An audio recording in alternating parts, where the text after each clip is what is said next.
आधा समय की घंटी बजते ही बच्चों में खुशी की लहर दौड़ गई। हर कोई अपने अपने टिफिन निकालने लगा।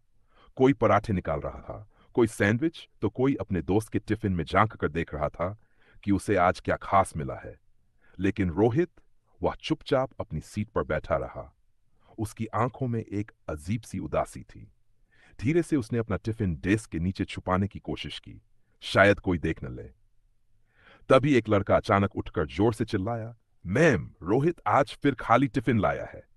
पूरी कक्षा ठहाके लगाने लगी। कुछ बच्चे तो मजाक उड़ाने में और आगे बढ़ गए। अरे, रोहित का टिफिन तो जादुई है, हमेशा खाली ही रहता है। एक लड़का बोला और सब फिर हंस पड़े। रोहित की आंखें भर आई, पर उसने कुछ नहीं कहा। बस सिर झुका लिया, जैसे खुद को सबसे छुपा लेना चाहता हो। उसकी उंगलियां अपनी शर्ट के कोने को कसकर मरोड़ने लगीं, शायद खुद को मजबूत करने की कोशिश कर रहा था। सीमा मैम, जो ये सब देख रही थीं, उठकर उसके पास आईं।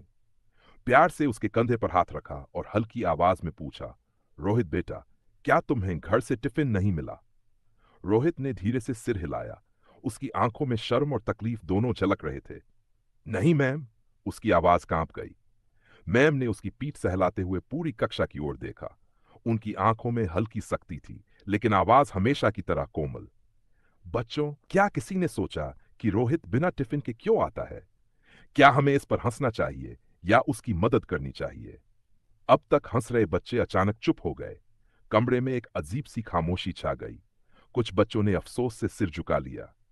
एक बच्चा धीमी आवाज में बोला, शायद इनके घर में खाने की दिक्कत होगी। सीमा मैम मुस्कुराईं, लेकिन इस बार उनकी मुस्कान में एक गहरी सीख छुपी थी। बिल्कुल सही। किसी की मजबूरी का मजाक उड़ाने से अच्छा है कि हम उसकी मदद करें। उन्होंने रोहित की ओर देखा और नरम लहजे में पूछा, बेटा, क्या तुम मुझे बताओगे कि घर में क्या परेशानी है? रोहित की आंखें भर आई। उसने बहुत हिम्मत जुटाकर धीरे से कहा, पापा बहुत बीमार हैं, काम नहीं कर सकते। मम्मी घरों में काम करती हैं, लेकिन कभी कभी इतना पैसा नहीं होता कि मेरे लिए टिफिन बना सकें।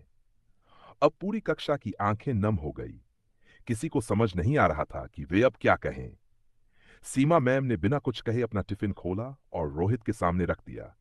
आज तुम मेरा टिफिन खाओगे, और आज से जब तक तुम अपनी टिफिन की व्यवस्था नहीं कर सकते, इस कक्षा में सब तुम्हारे साथ खाना बांटेंगे।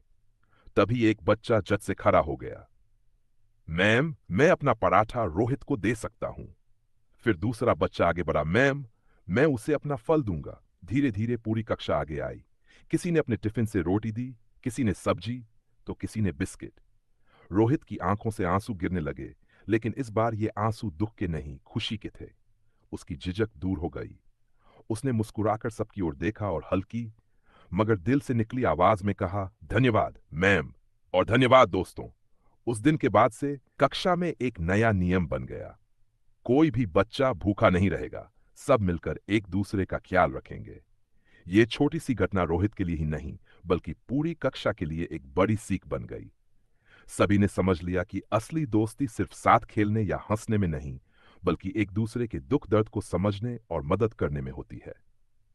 नीति शिक्षा, हमेशा दूसरों की परेशानियों को समझने की कोशिश करें और जरूरतमंद की मदद करें।